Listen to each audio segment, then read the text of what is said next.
This channel does not promote any violent, harmful, or illegal activities. All content provided by this channel is meant for an educational purpose only. যে খবরের দিকে এই মুহূর্তে নজর রাখবো, supreme কোর্টে আপাতত স্বস্তি অভিষেক বন্দ্যোপাধ্যায়ের কয়লা পাচার মামলায় আপাতত তাকে দিল্লিতে তলব করা যাবে না। 10ই জুলাই পর্যন্ত অভিষেককে দিল্লিতে তলব করতে পারবে না এনফোর্সমেন্ট ডিরেক্টরেট, লোকসভা ভোটের মধ্যে তলব করতে পারবে না ইডি, এমনটাই সুপ্রিম কোর্টের তরফে জানানো হয়েছে এবং আপাতত স্বস্তি বলাই যায়। কথা বলবো প্রদীপ্ত কান্তি ঘোষ, প্রতিনিধি রয়েছেন আমাদের সঙ্গে। প্রদীপ্ত, দেখো, আজকে অভিষেক বন্দ্যোপাধ্যায়ের তরফে কপিল সিব্বাল তার আইনজীবী তিনি আবেদন করেন যে অভিষেক বন্দ্যোপাধ্যায় তৃণমূল কংগ্রেসের ন্যাশনাল জেনারেল সেক্রেটারি, তার পাশাপাশি তিনি ডায়মন্ড হারবারের সাংসদ, দলের গুরুত্বপূর্ণ নেতা এবং ডায়মন্ড হারবারে 1 জুন নির্বাচন রয়েছে। এই লোকসভা নির্বাচনের পর্বে যেন ইডি তাকে দিল্লিতে কোনোভাবে তলব না করে এবং সুপ্রিম কোর্টের তরফ থেকে জানানো হয়েছে যে এই বিষয়ে পরবর্তী শুনানির দিন ধার্য হয়েছে 10ই জুলাই। সেই সময় পর্যন্ত ইডি দিল্লিতে অভিষেক বন্দ্যোপাধ্যায়কে কোনোভাবেই ডাকতে পারবেন না। কপিল সিব্বালের তরফ থেকে যে যুক্তি দেওয়া হয়েছিল তা হলো অভিষেক বন্দ্যোপাধ্যায় ইডির তদন্তে সহযোগিতা করেছেন এবং গত 10 বছরের তার আয়করের সমস্ত বিস্তারিত তথ্যও তিনি ইডিকে দিয়েছেন, তিনি বারংবার সহযোগিতা করছেন।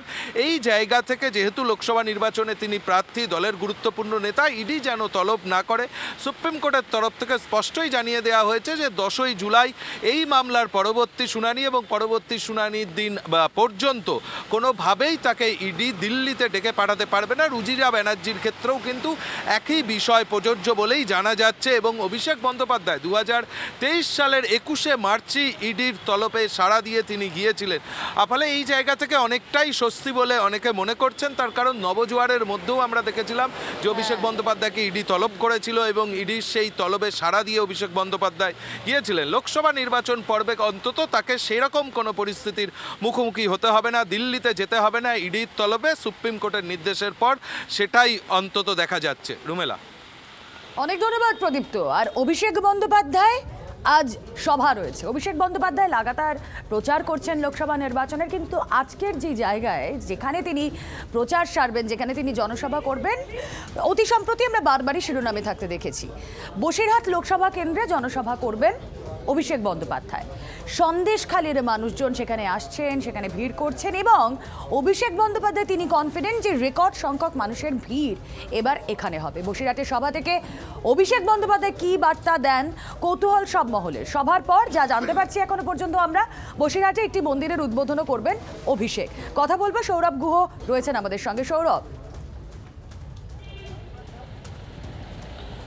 রুমেলা, ইতিমধ্যেই আমরা দেখতে পাচ্ছি যে তৃণমূল কংগ্রেসের সেকেন্ড ইন কমান্ড তিনি রাজনৈতিক কর্মসূচি নিয়েছেন এবং আজকে তার তৃতীয় রাজনৈতিক কর্মসূচি। অত্যন্ত তাৎপর্যপূর্ণ, তিনি বসিরহাটে আসছেন।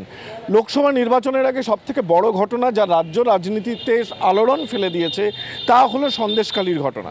সন্দেশখালীর ঘটনার পরে আমরা এই প্রথমবার সন্দেশখালী যে লোকসভা কেন্দ্রের অন্তর্গত সেই বসিরহাটে অভিষেক বন্দ্যোপাধ্যায়ের সভা এবং এই সভাকে ঘিরে খুব স্বাভাবিকভাবে নির্বাচনের আগে সন্দেশখালী ইস্যুকে কেন্দ্র করে নারী নির্যাতনের যে অভিযোগ শাসক দলের বিরুদ্ধে উঠছে, জমি দখলের যে অভিযোগ শাসক দলের বিরুদ্ধে উঠছে, এগুলিকে পলিটিক্যালি অভিষেক কি বলেন সেই জায়গা থেকে কিন্তু আজকের এই সভাটি অত্যন্ত তাৎপর্যপূর্ণ এবং অভিষেক সত্যি কি বলেন গোটা বিষয়টা নিয়ে সেদিকে তাকিয়ে আছে রাজনৈতিক মহল। রুমেলা, বেশ, আমাদেরও নজর থাক। সৌরভ, আপাতত ধন্যবাদ।